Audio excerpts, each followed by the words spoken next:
Samantha Collins sat at the defense table, her hands folded, calm in a courtroom buzzing with quiet anticipation.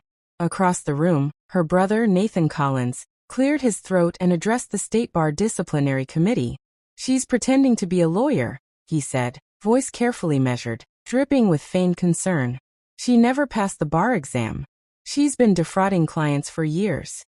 Their parents, Margaret and Thomas Collins, nodded gravely, Margaret clutching a folder of supposed evidence, Thomas radiating a quiet, intimidating authority.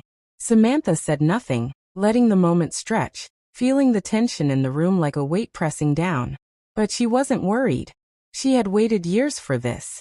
The presiding judge, Emily Thornton, opened the file Nathan submitted. Her face shifted from neutrality to confusion, then a flicker of recognition. "Counsel, we'll take a brief recess," she said, voice strained. The room murmured. 5 minutes became 15. Nathan's smugness began to falter. The Collins family had expectations. Thomas, a renowned cardiothoracic surgeon, and Margaret, from a long line of influential Boston society, had raised their children to uphold the family name. Nathan had followed the straight path: Harvard Law, corporate litigation, partnership track at a prestigious firm. Samantha had chosen criminal defense, her path unconventional, her passion misunderstood. Her career had not been easy. The first years of Collins' defense group, her boutique criminal defense practice in Cambridge, were a grind. Court-appointed cases, low pay, clients nobody else wanted. She survived on determination and long nights of preparation. But slowly, her reputation grew. She won impossible cases, exonerated the wrongfully accused, and slowly, silently, built a legacy her family refused to acknowledge. Her defining case came 5 years in. A man framed for a murder he didn't commit. Samantha's cross-examinations dismantled false evidence. Her closing arguments exposed prosecutorial misconduct. The case made headlines, and suddenly she was a rising star in Boston legal circles.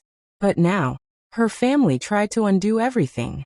3 weeks ago, they filed an ethics complaint claiming she had never passed the Massachusetts bar, alleging fraud and illegal practice. Nathan had doctored records. Her parents had supplied eyewitness statements. All lies. Samantha's attorney, Jasmine Pierce, had reviewed the case immediately. "This isn't just an ethics violation. It's criminal fraud," Jasmine said. Samantha had known the reason. Her success, her independence, and the truth she embodied made them uncomfortable. They wanted her under their control. And when that failed, they turned to deception. The courtroom settled into tense silence as Judge Thornton returned. Samantha's calm remained unshaken. The first move had been theirs. The next? That was hers. And it would come faster than anyone expected. The 5-minute recess ended, but the suspense lingered. Everyone sensed a shift, though none could predict the storm about to break. Judge Thornton adjusted her glasses, eyes narrowing as she surveyed the courtroom. Samantha Collins remained seated, composed, while her brother Nathan shifted uncomfortably. He had orchestrated this attack with precision, or so he thought. Now he felt the first cracks of doubt. "Let's proceed," the judge said, voice steady. She held up Samantha's bar admission file. "These documents confirm the respondent's status. Passed Massachusetts bar, October 2016. License active and in good standing." Murmurs rippled through the room. Nathan's jaw tightened, his carefully constructed confidence beginning to crumble. Samantha's attorney, Jasmine Pierce, stood calmly. "Your Honor, we also have corroborating court transcripts, client testimonials, and letters from multiple judges acknowledging Ms. Collins' cases. The evidence submitted by the complainants is fabricated." She placed the folder on the table, letting its weight speak. Nathan tried to interject, stammering, "Your Honor, I have records." Judge Thornton raised a hand. "Silence. The court will review facts, not assertions. Continue, Ms. Pierce." Samantha leaned forward, voice measured but firm. "Your Honor, every case I've handled, every client represented, every cross-examination performed, is verifiable. The complaint is an elaborate attempt to fabricate my incompetence and discredit my career. My family," she paused briefly, meeting her parents' eyes, "has willingly participated in this fraud." The courtroom was silent. Margaret's composure faltered. Thomas looked uncomfortable for the first time in decades, and Nathan's face drained of color. He had underestimated Samantha's preparation. Jasmine presented digital forensic evidence, showing Nathan's official bar records were recently created on a computer linked to his firm. Formatting errors, metadata inconsistencies, and digital signatures all revealed manipulation.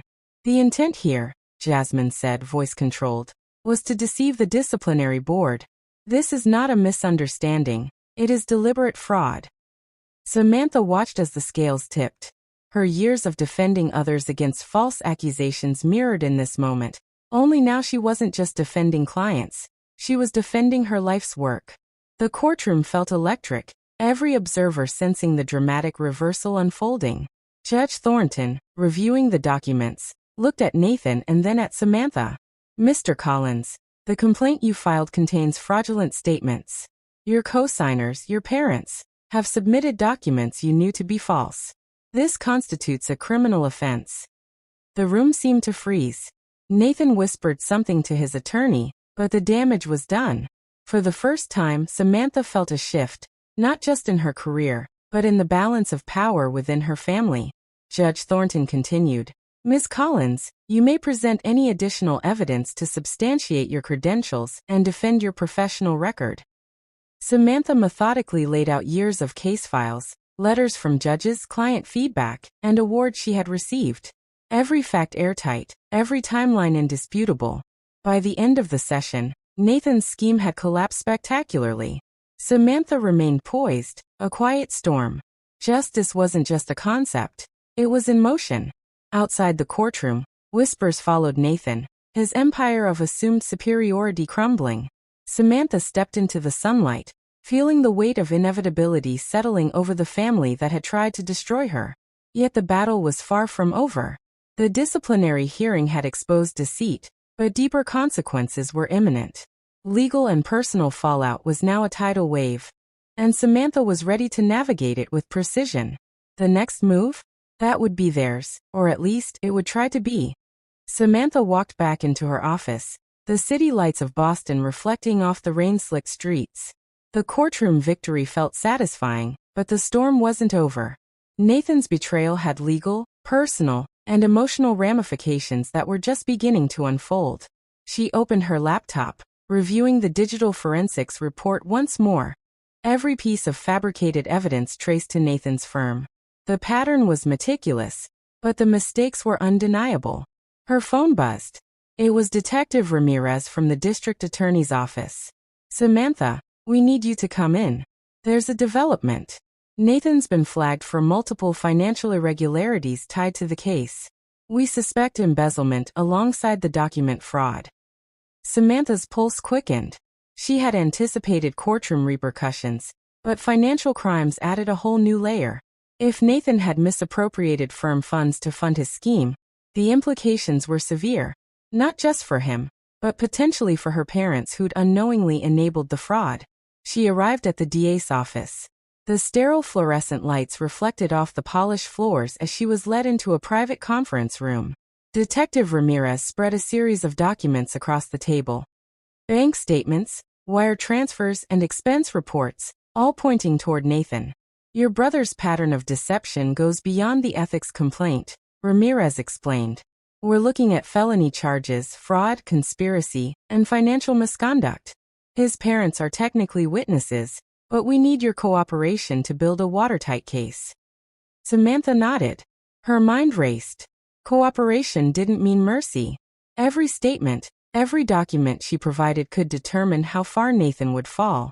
The stakes were high. Back at her office, she summoned her team. We're not just defending our integrity, Samantha told them. We're exposing a conspiracy within a family, fraud, manipulation, and deception. Every email, file, and case transcript must be airtight. Hours later, Samantha's father called. His voice, usually commanding, trembled. Samantha, we didn't mean for this to go so far. Nathan assured us he was right. That you were. A threat to your vision of success? Samantha interrupted calmly. I've already seen through his lies. You co-signed documents you knew nothing about. That's on you. Don't try to hide behind him now. The call ended, leaving Samantha with a sense of grim resolve. Family ties were shattered, and trust had evaporated. The next move would be Nathan's, but Samantha was ready. Every action he took would be countered with precision, every lie exposed. 2 days later, Nathan's firm collapsed. Clients withdrew, partners distanced themselves, and his reputation plummeted. Public whispers grew louder. Media outlets caught wind of the disciplinary hearings revelations, painting the Collins family as a cautionary tale of privilege and betrayal. Samantha, meanwhile, prepared for the civil and criminal proceedings that would follow. She reviewed depositions, forensic analyses, and interviews with colleagues who could testify to Nathan's habitual dishonesty. Each layer revealed more depth to his calculated deceit, but also more clarity about the family she had once called hers. As night fell over Boston, Samantha sat alone in her office, Eleanor sleeping soundly in the nursery she had set up just days earlier. The child was a reminder of the life Samantha was building, far from the chaos of her family's manipulations. Outside, the city moved on, indifferent to the storm brewing in courtrooms and private offices. But Samantha knew this was only a prelude. Nathan's final moves were yet to come, and with every calculated step, the tension would escalate. The next chapter promised confrontation, exposure, and ultimate reckoning. Samantha was ready to see it through, no matter what was sacrificed. Samantha arrived at the federal courthouse early, the morning fog hanging low over Boston. The final proceedings were set to begin: civil fraud, conspiracy, and financial misconduct charges against Nathan Collins. She carried a folder of evidence, meticulously organized, every email, ledger, and recorded conversation ready. This was her courtroom, her rules, and she was determined the truth would prevail. The room filled quickly.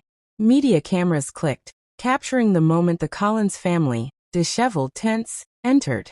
Nathan's confident facade was gone, replaced by a mix of anger and fear. His parents flanked him, their faces pale, knowing their complicity had been exposed.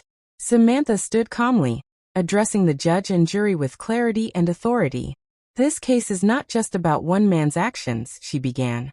"It is about a pattern of deception, manipulation, and betrayal that harmed clients, colleagues, and yes, even family. The evidence is undeniable, and the law is clear." She presented each piece of proof: forged documents, altered bar records, and emails implicating Nathan's deliberate actions to discredit her. Expert witnesses testified to forensic analyses proving the fabrication. Even Nathan's own firm's internal audits confirmed financial irregularities. Throughout the trial, Samantha remained composed. Her cross-examinations were precise, exposing inconsistencies in Nathan's statements and unraveling the web he had spun. His parents were questioned, revealing their passive complicity, believing they were supporting Nathan, not realizing they were aiding fraud. By mid-afternoon, the jury had seen the full scope. Nathan's arrogance had become his undoing. Evidence stacked against him. Witnesses corroborated Samantha's account, and even subtle social manipulations he had relied on crumbled under scrutiny. When the verdict was announced, the room fell silent. Guilty on all counts: fraud, conspiracy, and financial misconduct. Nathan's eyes widened in disbelief. He was sentenced to 18 months in federal prison, his law license permanently revoked. The media coverage was instantaneous, painting a cautionary tale of ambition, deceit, and familial betrayal. Samantha stepped outside afterward, sunlight breaking through the clouds. She held Eleanor tightly, feeling the weight of months of tension lift. Her parents, stripped of their social power and influence, retreated quietly, a reflection of the consequences of blind trust and enabling. Turning to the camera crew covering the courthouse, Samantha spoke softly but firmly. "This isn't just about justice in the courtroom. It's about integrity, standing up for the truth, and protecting those who cannot protect themselves. Eleanor, my daughter, represents the life we build when we choose courage over conformity." She smiled, a mix of relief and determination. If you've watched this story till the end, make sure to like, subscribe, and comment. Tell us what type of true crime or legal thriller stories you want next. The next story we bring you will be even more intense, with twists you won't see coming. Don't miss it. As she walked away from the courthouse, Samantha knew the Collins legacy of deceit had ended, but her own journey, defending truth and justice, was just beginning. The city moved on, unaware of the personal victories and resilience that had just been quietly won. The final frame. Samantha holding Eleanor, the Boston skyline behind them, a testament to strength, perseverance, and the power of standing firm against betrayal.